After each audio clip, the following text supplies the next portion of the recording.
আসসালামু আলাইকুম। সুপ্রিয় নবম শ্রেণীর শিক্ষার্থী বন্ধুদেরকে আজকের শিল্প ও সংস্কৃতি ক্লাসে স্বাগত। আগামী 20/7/24 খ্রিস্টাব্দে তোমাদের এই পরীক্ষাটি অনুষ্ঠিত হবে এবং আমরা মূলত তোমাদের রিয়েল যেই নির্দেশিকা সেটা প্রদান করব 19 তারিখ সন্ধ্যা 7টায়। তো রিয়েলটা পেতে অবশ্যই তোমাকে চ্যানেলটিকে সাবস্ক্রাইব করে পাশে থাকা বেল আইকনটি বাজিয়ে দিতে হবে, একদম অরিজিনাল আসলটা পাওয়ার জন্য। সো তার আগ পর্যন্ত তোমাদেরকে যেহেতু পড়তে হবে, পড়াশোনা করতে হবে, বা কোনো কারণে যদি নির্দেশিকা আউট না হয় সেক্ষেত্রে তোমরা যেন প্রশ্নের উত্তর দিয়ে আসতে পারো নিজের থেকে, তার জন্য আমরা কিছু ধারাবাহিক সাজেশনমূলক ক্লাস নিয়ে হাজির হয়েছি। সেই সাজেশনমূলক ক্লাসের আজকে হচ্ছে পার্ট 1, প্রথম ক্লাস। আমরা আজকে প্রথম অধ্যায়ে কিছু গুরুত্বপূর্ণ টপিক নিয়ে আলোচনা করব, কিছু গুরুত্বপূর্ণ বিষয় নিয়ে আলোচনা করব। তো আমরা প্রথমেই আলোচনা করব আকৃতি নিয়ে। শিক্ষার্থী বন্ধুরা যারা রানা স্টিচিং হোম 2.0 চ্যানেলটিতে প্রথম এসেছো তারা অবশ্যই চ্যানেলটিকে সাবস্ক্রাইব করে পাশে থাকা বেল আইকনটি বাজিয়ে দাও। সো এরপরে দেখো আমরা সরাসরি চলে যাই আকৃতিতে। রেখা ঘের দিয়ে তৈরি হয় আকৃতি। আকৃতি হলো বাইরের রেখা বা সীমারেখার আবদ্ধ একটি রূপ। একটি রেখার এক প্রান্ত যখন অন্য প্রান্তকে স্পর্শ করে তখনই আকৃতি সৃষ্টি হয়, মনে রাখতে হবে। যেমন চতুর্ভুজ, ত্রিভুজ, বৃত্ত ইত্যাদি। সাধারণত আকৃতি দুই প্রকার, একটা হচ্ছে প্রাকৃতিক ও জ্যামিতিক। সাধারণ বাংলা আকার আকৃতির শব্দ দুইটি একই অর্থে ব্যবহার করা হয়। আচ্ছা ফাইন, এবার দেখো আকৃতির পরে দেখো আমরা দেখি আকৃতি দুই প্রকার, খেয়াল করো। সো আকৃতি হচ্ছে দুই প্রকার, একটা হচ্ছে প্রাকৃতিক আকৃতি, একটা হচ্ছে জ্যামিতিক আকৃতি। তো দেখো গাছপালা, তারপর হচ্ছে ফুল, পাখি, লতা, পাতা, এগুলো একটা। আরেকটা হচ্ছে কী বলো, আরেকটা হচ্ছে তোমার কি, আরেকটা হচ্ছে জ্যামিতিক আকৃতি।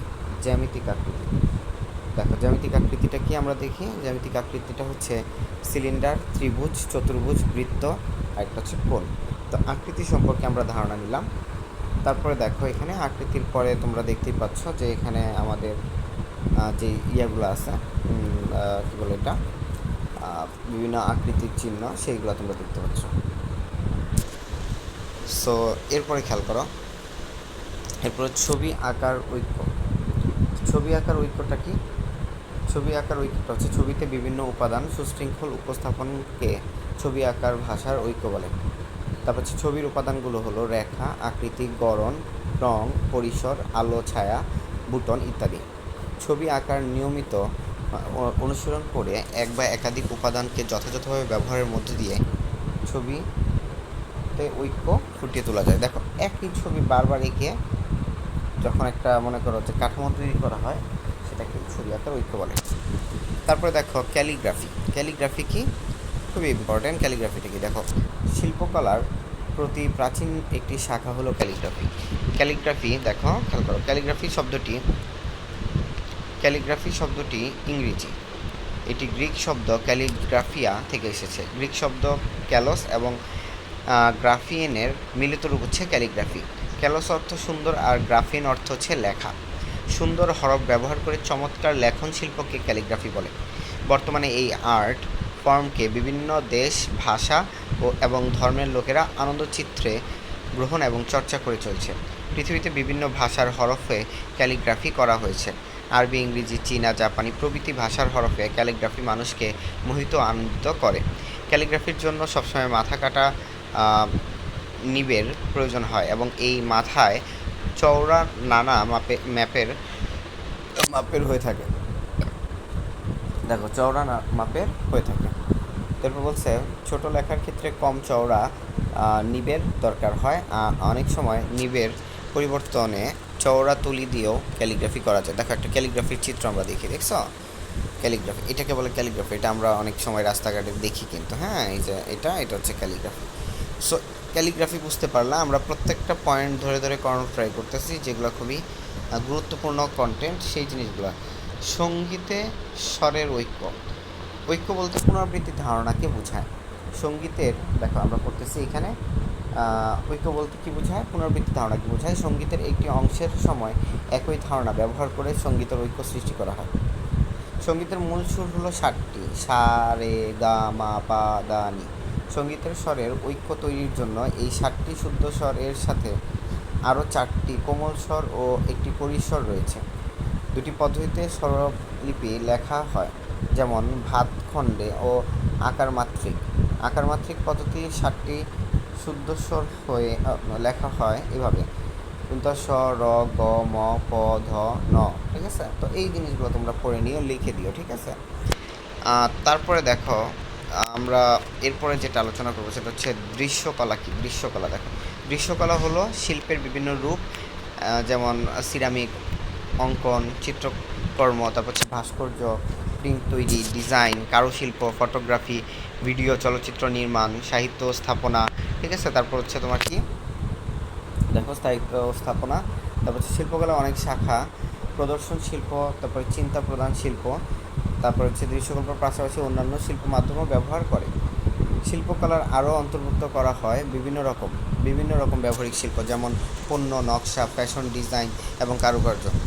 এসব শিল্পকলাতে ব্যবহারিক উদ্দেশ্যে মানে মাথায় না রেখে শুধু নান্দনিক বা সৌন্দর্যমূলক কারণে শিল্পকর্ম সৃষ্টি করা হয়। এগুলোর মধ্যে আছে রংচিত্র অঙ্কন, রেখা অঙ্কন, তারপর হচ্ছে ভাস্কর্য, স্থাপত্যচিত্র ইত্যাদি। সো এবার দেখো আমরা দৃশ্যকলা, তোমরা দেখতেই পাচ্ছ আমরা দৃশ্যকলা দেখলাম। এইবার আমরা একটা জিনিস শিখবো, পরিবেশন শিল্পকলা। ভাই এটা খুব ইজি। হ্যাঁ, এমন একটি ধরনের শিল্পকলা যার মাধ্যমে শিল্পীরা তাদের কণ্ঠ মানে ওই যে কনসার্ট যেটা দেখো তোমরা, কণ্ঠ এবং শরীরকে ব্যবহার করে শৈল্পিক অভিব্যক্তির সৃষ্টি করে। এটি দৃষ্টিধর্মী শিল্পকলা থেকে ভিন্ন। পরিবেশন শিল্পকলা বিভিন্ন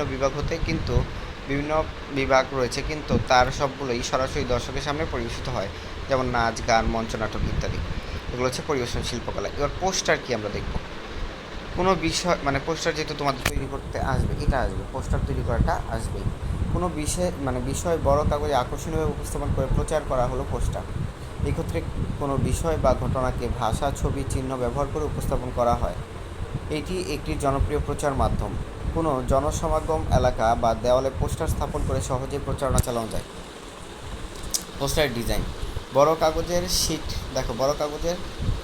শিট সংগ্রহ করে পুরাতন ক্যালেন্ডারের পাতা হলেও চলবে। বিষয়বস্তু দেখো সম্পর্কে একটি আকর্ষণীয় শিরোনাম বা স্লোগান লেখা, তারপর শিরোনাম ফন্ট তুলনামূলক বড় হওয়া, তারপর হচ্ছে সহজ ও কম শব্দ ব্যবহার করে বিষয়বস্তু তুলে ধরা, তারপর হচ্ছে লেখার সাথে সংশ্লিষ্ট গ্রাফ বা চিত্র আঁকা। কাগজের বিভিন্ন স্থানে খালি জায়গা রেখে দেওয়া। ছবি, চিত্র, কোলাজ, কার্টুন, পেপার কাটিং ইত্যাদি দিয়ে ডিজাইন করা। প্রয়োজনে বিভিন্ন ধরনের রং ব্যবহার করা, অতিরিক্ত না হয় সেদিকে খেয়াল রাখতে হবে। এই যে দেখো পোস্টার, রবীন্দ্রনাথ সম্পর্কে একটা পোস্টার। এবার আমরা দেখব হচ্ছে অভিনয় ভূমিকা অভিনয় করার কৌশল। আগে ভূমিকা অভিনয় আমরা দেখলাম। ভূমিকা অভিনয় জিনিসটা কি দেখো, বিষয়বস্তু সম্পর্কে পরিপূর্ণ ধারণা নেওয়া।